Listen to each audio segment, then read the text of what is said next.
तो हम लोगों ने अभी तक देखा था कि प्रफुल्ल चाकी और खुदीराम बोस ने किंग्स फोर्ट को, जो कि जज था मुजफ्फरपुर का, उसको असैसिनेट करने की कोशिश किया था और उसके बाद उन पे एक केस हुई थी। तो ये जो केस हुआ था, इसके बाद में काफ़ी डिसकंटेंटमेंट हुआ था और इसके बाद में ये नहीं है कि सिलसिला थमा था, इसके बाद में अलीपुर और मनिकतला कॉन्स्पिरेसी केसेस भी हुए थे। अब ब्रिटिश रिस्पॉन्स क्या था किस चीज़ के लिए? रेवोल्यूशनरी एक्टिविटीज़ के लिए।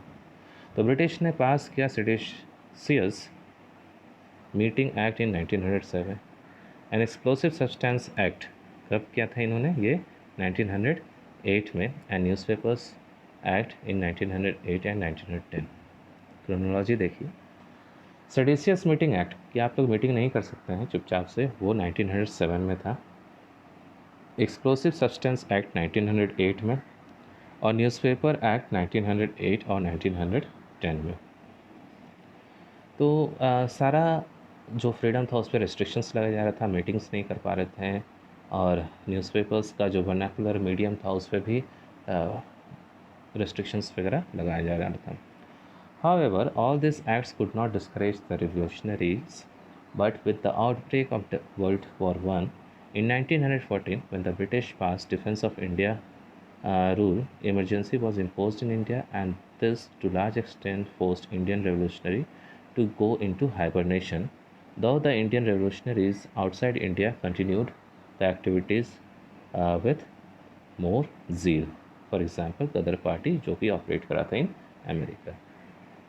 तो बोल रहा है कि चाहे वो सेडिशियस मीटिंग एक्ट हो 1907 का, या एक्सप्लोसिव सब्सटेंस एक्ट हो 1908 का, या न्यूज़पेपर एक्ट हो 1908 और 1910 का, ये सब कुछ भी डिटर नहीं कर सका, यानी कि डिस्करेज नहीं कर सका रेवोल्यूशनरी एक्टिविटीज़ कहाँ पे? इंडिया में।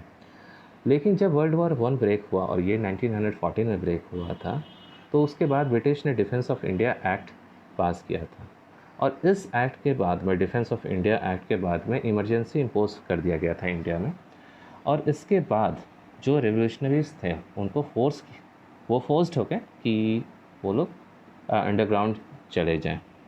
तो यहाँ पे इंडिया में तो रेवोल्यूशनरी एक्टिविटीज़ काफ़ी हद तक कम हो गया, लेकिन इंडिया के बाहर जो रेवोल्यूशनरी एक्टिविटीज़ था वो कंटिन्यू होते रहा, और ज़्यादा ही ज़ील और ज़्यादा ही एनर्जी के साथ वो लोग एक्टिविटीज़ अपना कैरी ऑन कर रहे थे। फॉर एग्ज़ाम्पल, जैसा कि गदर पार्टी काम कर रहा था इन अमेरिका।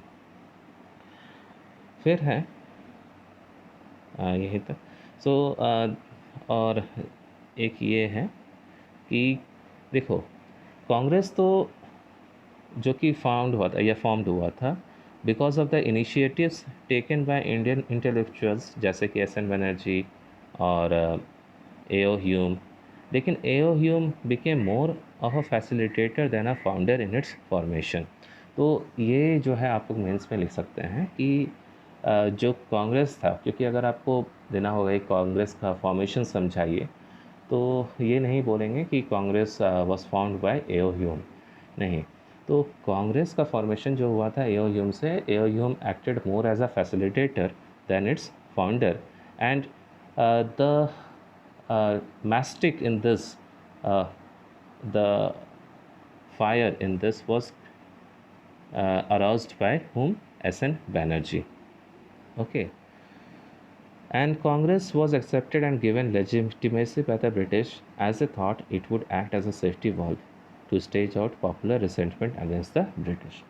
और कांग्रेस को क्यों लेजिटिमेसी दिया था ब्रिटिश ने?